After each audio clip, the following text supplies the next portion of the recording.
नमस्कार विद्यार्थियों, जैसी क्लासेस में आपका स्वागत है। हमने लास्ट क्लासेस में अभिप्रेरणा से संबंधित अभिप्रेरणा क्या होता है, क्या आवश्यकताएं हैं, क्या विशेषताएं हैं और उसके क्या सिद्धांत हैं, ये सभी हमने एक क्लास के अंतर्गत पढ़ा था। अब उसी से रिलेटेड हम आज परीक्षा में आने वाले क्वेश्चंस उनकी बात करेंगे। यहाँ कुछ क्वेश्चंस मैं लेके आई हूँ आपके लिए, जो आपको काफ़ी सहायक होंगे। पहला क्वेश्चन है, अभिप्रेरणा व्यवहार की गतिकी के उन तरीकों से होता है जिनके अनुसार। तो हमने पढ़ा था कौन कौन सी वो व्यवहार की गतिकी कौन कौन सी है। तो पहला ऑप्शन से हमारी क्रियाएं उत्पन्न होती हैं, हमारी क्रियाएं बनी रहती हैं, हमारी क्रियाएं निर्देशित होती हैं या उपरोक्त सभी। तो हमने व्यवहार की गतिकी के अंदर ये सारी चीज़ें हमारे को उपलब्ध होती है, मतलब हमारी क्रियाएं भी उत्पन्न होती हैं और क्रियाएं बनी भी रहती हैं और क्रियाएं हमें निर्देशित भी करती है। तो यहाँ हमारा आंसर बनेगा उपरोक्त सभी। नेक्स्ट क्वेश्चन, निम्नलिखित में से अभिप्रेरणा का कौन सा प्रमुख तत्व है। हमने अभिप्रेरणा के तत्व पढ़े थे, तो यहाँ पे क्या क्या था, आवश्यकता, प्रणोद, प्रोत्साहन, ये सभी थे। तो इसका आंसर होगा यहाँ पर ये सभी। नेक्स्ट क्वेश्चन, निम्नलिखित अभिप्रेरणा में से कौन सी अभिप्रेरण के विस्तृत दायरे में आते हैं। ऑप्शन ए मूल प्रवृत्ति या अंतर्नोद, बी आवश्यकता, सी लक्ष्य एवं उत्प्रेरक या ये सभी। हमने जब पढ़ा था कि अभिप्रेरण के विस्तृत दायरे में ये चारों लक्ष्य चारों चीजें आती है। तो यहाँ पे आंसर बनता है हमारा ये सभी। नेक्स्ट क्वेश्चन है, जब प्राणी के शरीर में किसी कारण से किसी चीज की कमी या अभाव की अवस्था उत्पन्न हो जाती है तो उसे क्या कहा जाता है। अंतर्नोद, प्रणोद, आवश्यकता या उत्तेजना। जब हमने अभिप्रेरणा के प्रमुख तत्वों को पढ़ा था तब ये बात हुई थी कि जब प्राणी के शरीर में किसी कारण से किसी चीज की कमी या अभाव की अवस्था उत्पन्न होती है तो वो क्या कहलाती है, आवश्यकता। आवश्यकता ही क्या करती है, अभाव और कमी को पूरा करती है। तो इसमें आंसर हुआ सी, आवश्यकता। नेक्स्ट है, मनोवैज्ञानिकों ने निम्न में से किसको अभिप्रेरणात्मक चक्र का पहला चरण माना है। तो पहला चक्र था हमारा यहाँ आवश्यकताओं को, तो सी यहाँ पे ऑप्शन से आवश्यकताओं को। नेक्स्ट है, अभिप्रेरणात्मक चक्र का तीसरा कदम निम्नलिखित में से कौन सा है। आवश्यकता, प्रणोद, प्रलोभन या ये सभी। जो तीसरा स्टेप था वो था हमारा प्रलोभन। तो ऑप्शन सी आप राइट लगाएंगे, प्रलोभन।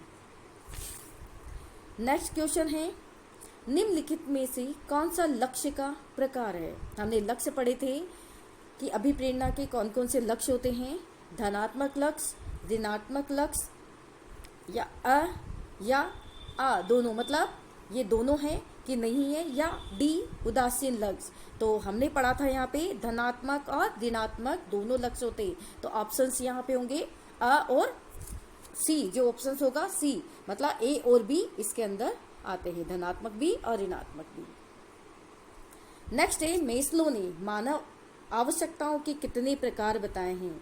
हमने एक टेबल चक्र के माध्यम से, ट्रायंगल के माध्यम से पढ़ा था। मेस्लो ने मानव की आवश्यकताओं के 5 पद यहाँ पे बताए थे। तो ऑप्शन सी 5 पद।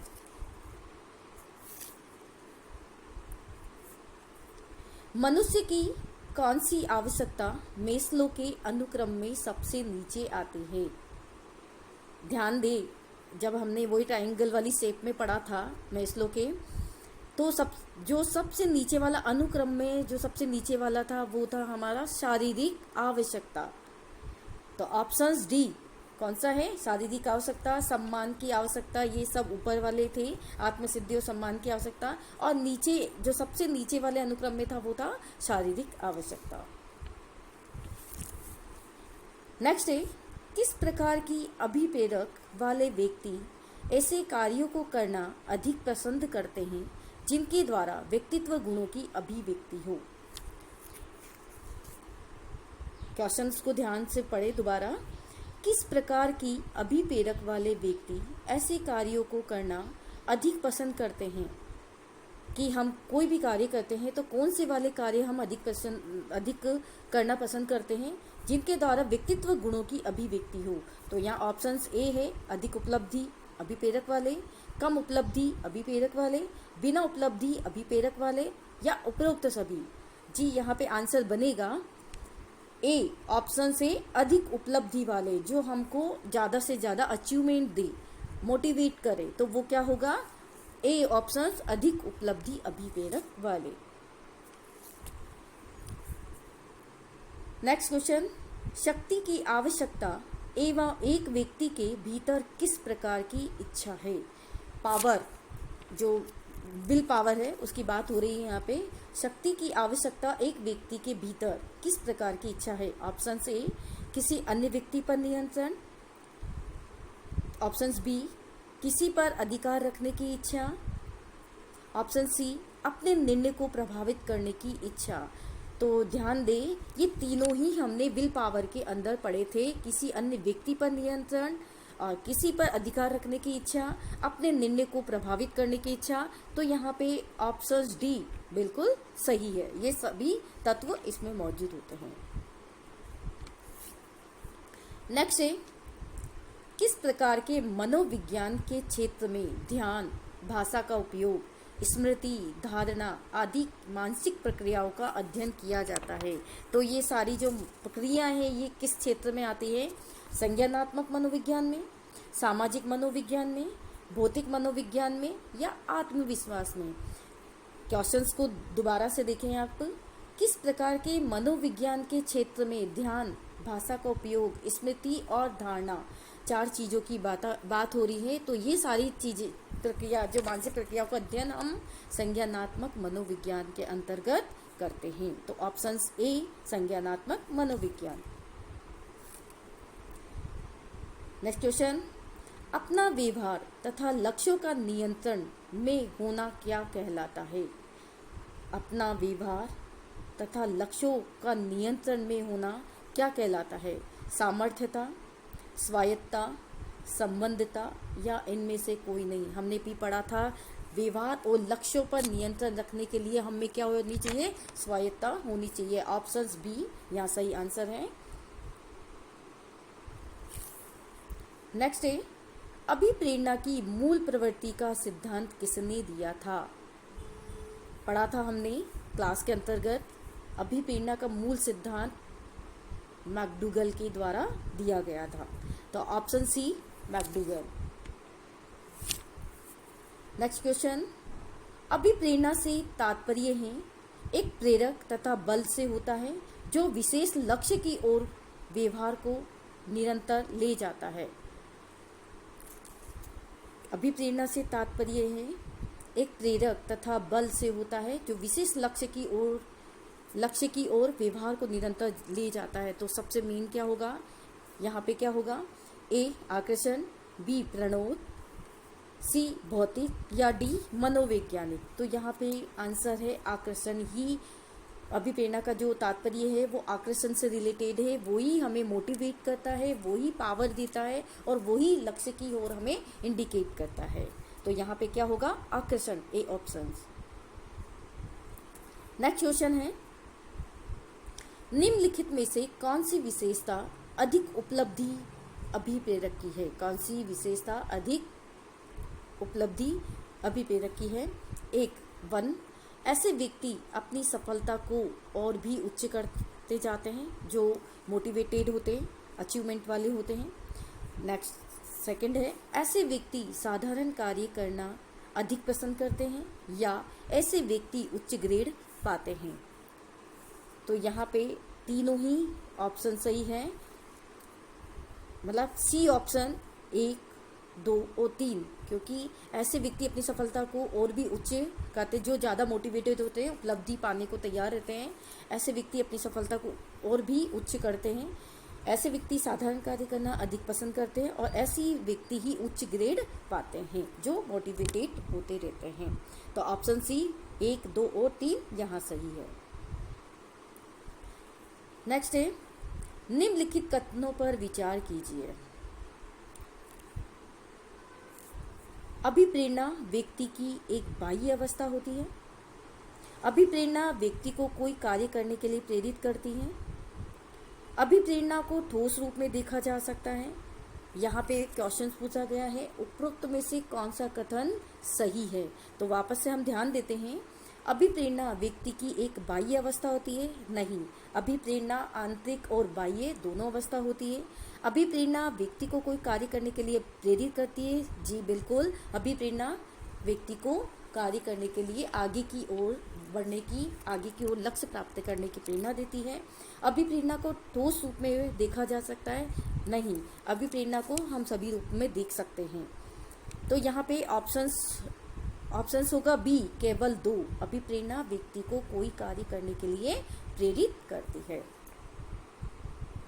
नेक्स्ट क्वेश्चन, अभिप्रेरणा के घटक या स्रोत बताइए, कौन कौन से हैं। आवश्यकता,